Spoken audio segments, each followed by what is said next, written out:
Cada cristiano en esta vida se enfrenta con la tentación, pero la pregunta es, ¿cómo la vencemos? Sin duda, cada cristiano tiene que tratar con pecados particulares. Quizás sea adulterio, quizás sea robo, quizás sea chisme, quizás sea mentira, quizás sea pleito, quizás sea enojo, etcétera, etcétera, etcétera. Pero la pregunta es, ¿cómo la vencemos? Como todo lo demás en la vida cristiana, la respuesta está en la Biblia. Así que vayamos a Mateo capítulo 4, verso 1, que dice, entonces Jesús fue llevado por el Espíritu al desierto para ser tentado por el diablo. ¿Qué está pasando aquí? ¿Por qué Mateo empieza con un entonces? Entonces nos lleva a los versículos anteriores. Vamos a leer el 17, el 3:17. Y se oyó una voz de los cielos que decía, este es mi Hijo amado, en quien me he complacido. Aquí Dios está dando con voz audible la declaración de que Jesús es su Hijo. No solo eso, sino que es su Hijo amado, en quien está complacido. Ahora, luego de eso, Jesús es llevado por el Espíritu al desierto. Es por el Espíritu. A Dios no se le escapa nada. Esta tentación era parte del propósito y el plan de Dios. ¿Y quién es llevado por el Espíritu? Jesús. Jesús, empoderado con el Espíritu. Así como cada hijo de Dios es ahora empoderado y guiado por el Espíritu. Jesús, la salvación, el Hijo amado de Dios, ahora tiene que demostrar lo que se acaba de declarar. Es decir, Dios había declarado que ese Jesús que estaba en el agua era su Hijo amado. Pero en el versículo siguiente comienza el relato de la demostración de que Jesús es realmente el Hijo de Dios. ¿Cómo lo va a hacer? Venciendo las tentaciones en el desierto.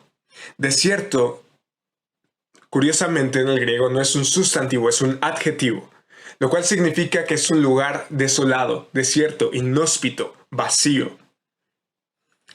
El peor territorio donde Jesús podría estar, el lugar más aterrador en toda Palestina al que Jesús se podía enfrentar, era el desierto.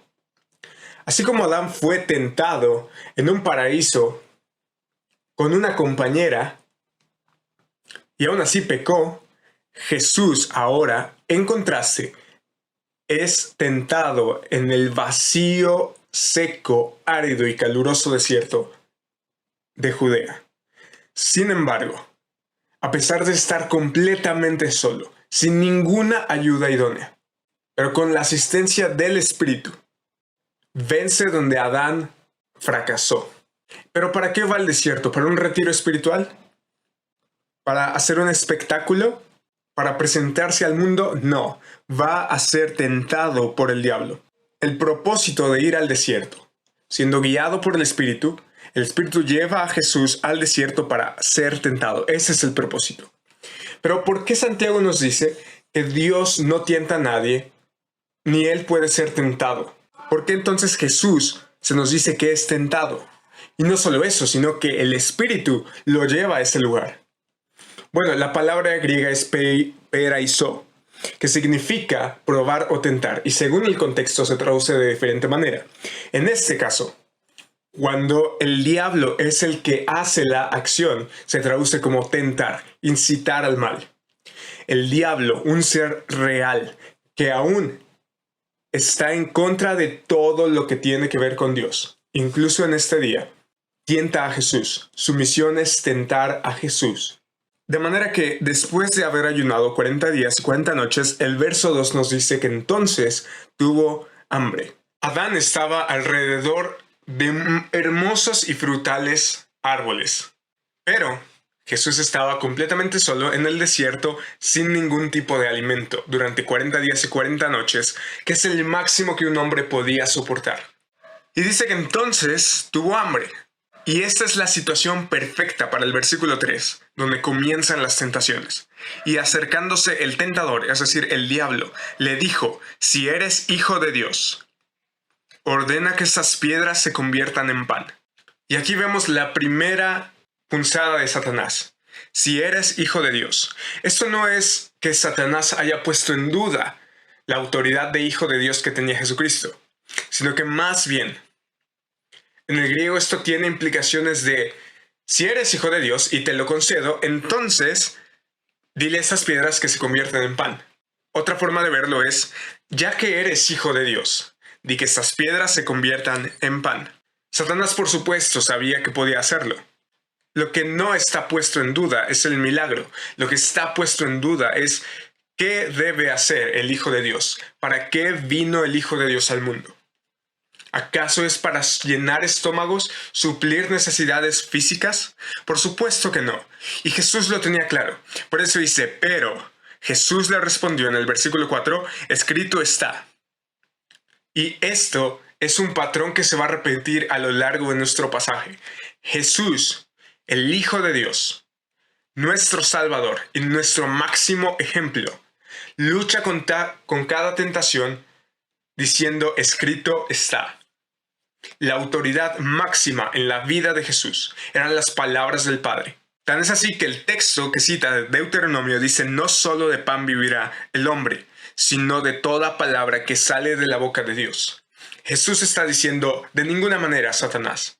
No porque eso fuera pecaminoso, sino porque Jesús sabía que el sustento del hombre, lo que sostiene nuestra vida, no es el suplir las necesidades físicas, sino es cumplir, obedecer, escuchar y atender a las exhortaciones que el Padre nos da a través de su palabra. De manera que si Jesús, el Hijo de Dios, estuvo firme en cada tentación con escrito está, nosotros tenemos ese ejemplo para que en cada situación, en cada tentación de nuestra vida, podamos pararnos firmes y decir, no, escrito está. Que no solo atendiendo esta necesidad, atendiendo este deseo, haciendo lo que yo quiero, se sustenta el hombre. ¿Por qué decimos eso? ¿Jesús tenía hambre? Por supuesto que sí, pero no iba a ocupar eso de pretexto para obedecer a Satanás y desobedecer al Padre.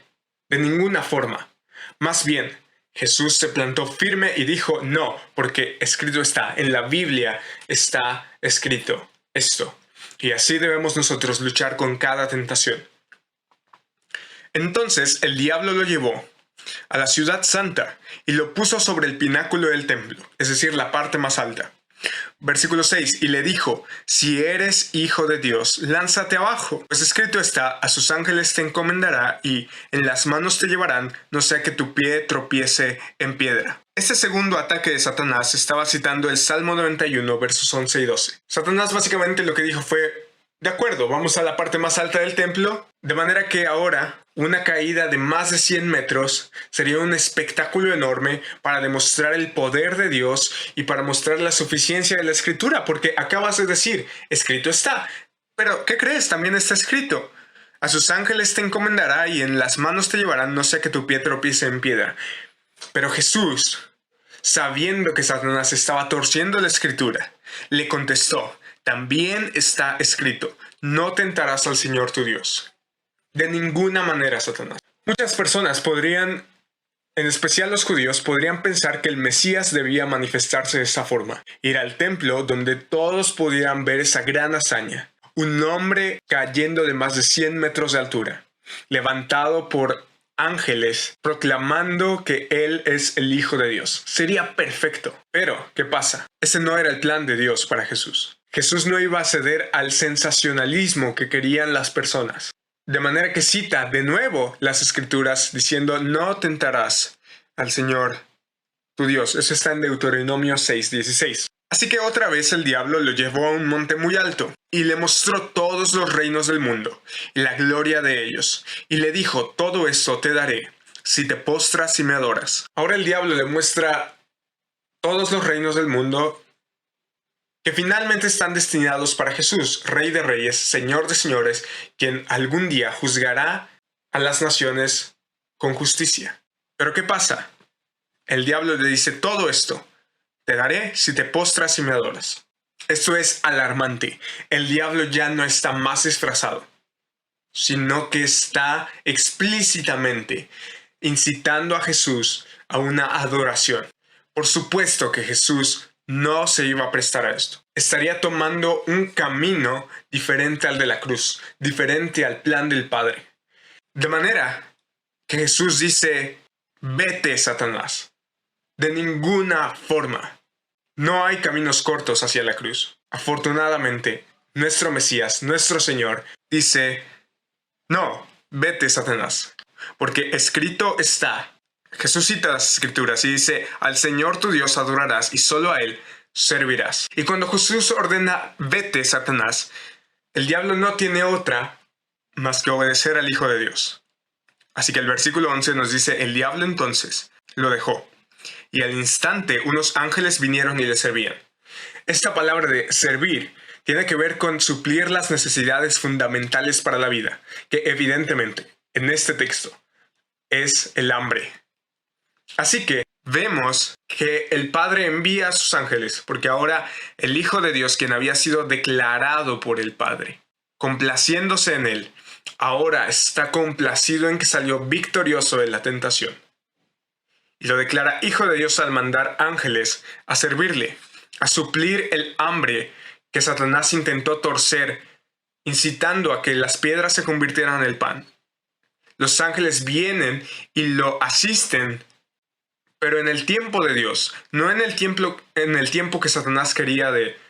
Y este sería el principio del camino hacia la cruz, la expansión y anunciamiento del reino de Dios, traído por Jesucristo. ¿Qué nos enseña este texto? El Evangelio no se trata de suplir los deseos de la carne, la ambición de los ojos o la vanagloria de la vida, como dice 1 de Juan. Eso no proviene del Padre, sino del mundo y del maligno. De manera que Jesús dice, no, escrito está.